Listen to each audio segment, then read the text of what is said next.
apa kabar semua? Selamat pagi, salam sehat, tetap semangat dalam proses belajar dari rumah.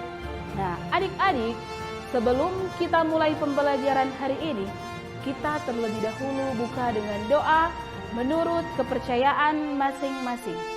Berdoa dimulai dalam nama Bapa dan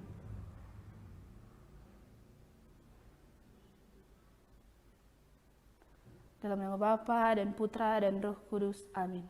Berdoa selesai. Nah, adik-adik, materi yang akan kita pelajari hari ini tentang norma dan keadilan. Nah, materi ini untuk adik-adik yang duduk di kelas 7 SMP.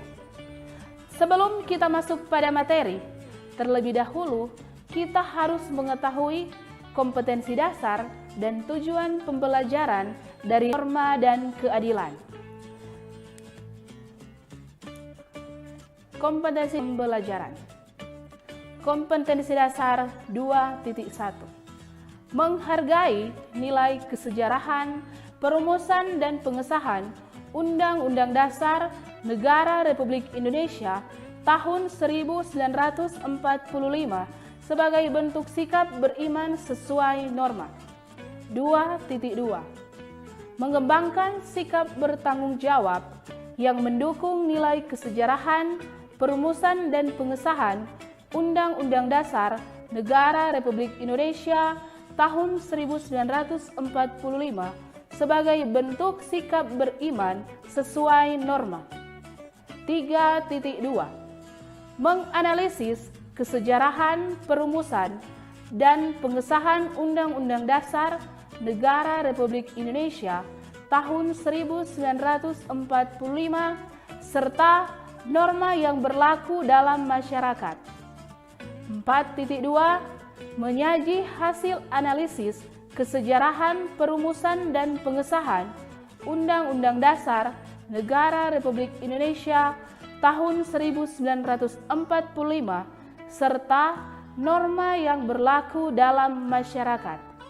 Dan untuk tujuan pembelajaran, di sini adik-adik diharapkan mampu memahami pengertian dan macam-macam norma. Yang pertama, pengertian norma. Norma adalah ketentuan yang mengatur kehidupan warga masyarakat dipakai sebagai panduan, tatanan, dan pengendali tingkah laku.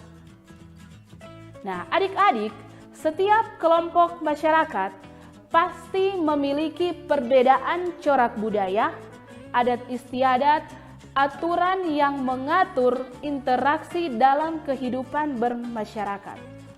Contohnya, perhatikan gambar yang mau Ibu tunjukkan di layar.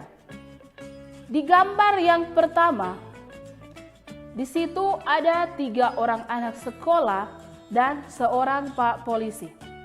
Nah, ketiga anak tersebut menyeberangi jalan yang memang diperuntukkan untuk pejalan kaki dibantu dengan seorang polisi lalu lintas. Ketiga anak tersebut dan seorang Pak Polisi tersebut menggunakan atau menyeberangi jalan yang memang diperuntukkan untuk pejalan kaki.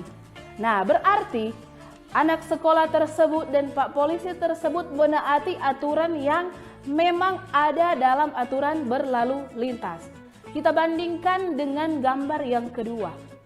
Di situ sangat jelas tertulis ada jalur khusus busway. Kita perhatikan. Di jalur khusus busway, bukannya busway yang melewati jalan tersebut, tetapi kendaraan roda 2. Berarti kendaraan roda 2 tersebut tidak mematuhi aturan lalu lintas. Terjadi perbedaan yang cukup mencolok, bukan? Karena dari kedua gambar tersebut kita melihat ada yang mematuhi aturan dan ada yang tidak mematuhi aturan atau norma. Nah, selanjutnya kita masuk pada macam-macam norma. Yang pertama, norma kesusilaan. Yang kedua, norma kesopanan. Yang ketiga, norma agama. Dan yang keempat, norma hukum. Yang pertama, norma kesusilaan. Norma kesusilaan merupakan peraturan hidup yang berkenaan dengan bisikan kalbu dan suara hati nurani manusia. Nah, maksudnya di sini anak-anak, ketika kita akan melakukan segala sesuatu dengan menggunakan suara hati nurani kita, dengan menggunakan keyakinan kita, pasti hal tersebut akan bertindak benar dan baik.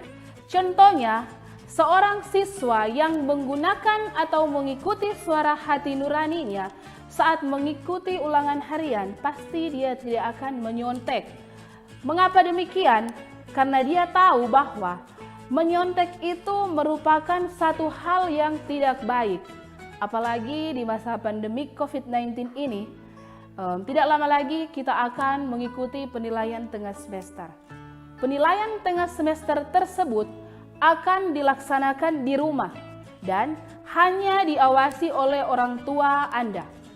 Di situ kita akan dituntut mewujudkan bagaimana norma kesusilaan yang ada dalam diri kita timbulkan dalam kehidupan sehari-harinya kita. Misalnya, menyontek saat kita kaitkan dengan pandemi COVID-19 ini. Saat ini, adik-adik di rumah belajar hanya lewat daring ataupun luring. Nah, guru mata pelajaran pastinya akan memberikan tugas yang Anda kerjakan dari rumah.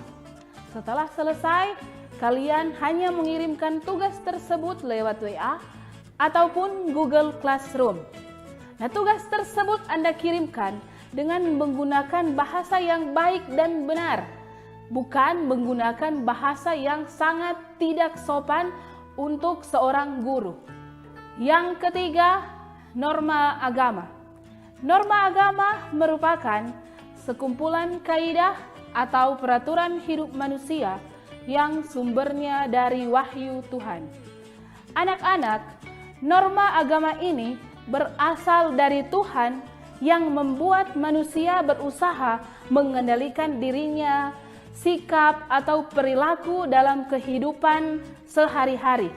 Contohnya, pelaksanaan norma agama, misalnya perintah melaksanakan ibadah sesuai dengan ajaran agamanya.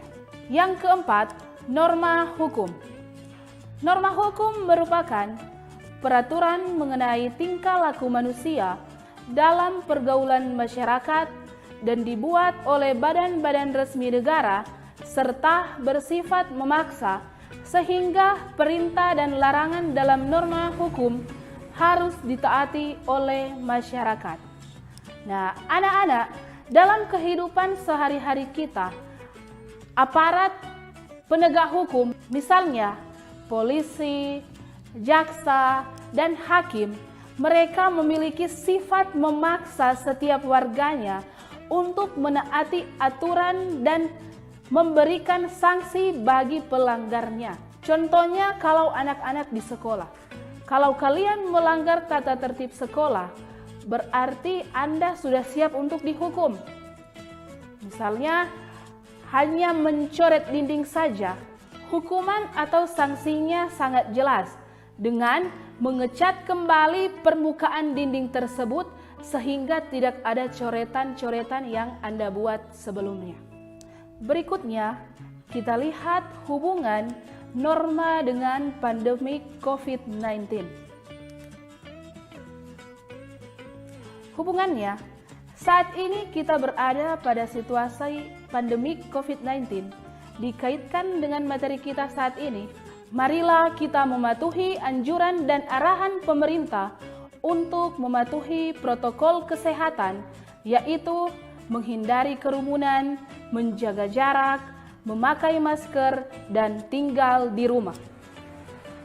Jadi, kesimpulan untuk materi kita hari ini adalah norma merupakan suatu aturan, pedoman, dan tatanan atau tingkah laku manusia dalam kehidupan bermasyarakat, berbangsa, dan bernegara.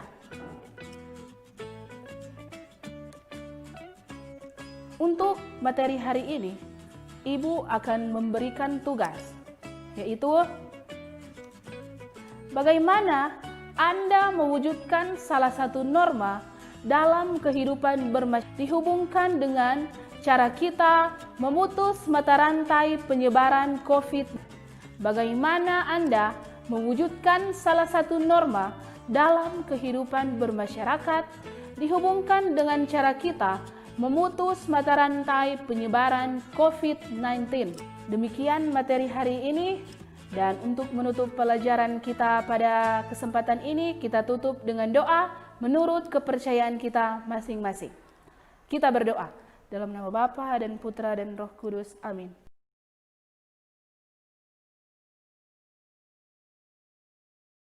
Dalam nama Bapa dan Putra dan Roh Kudus. Amin.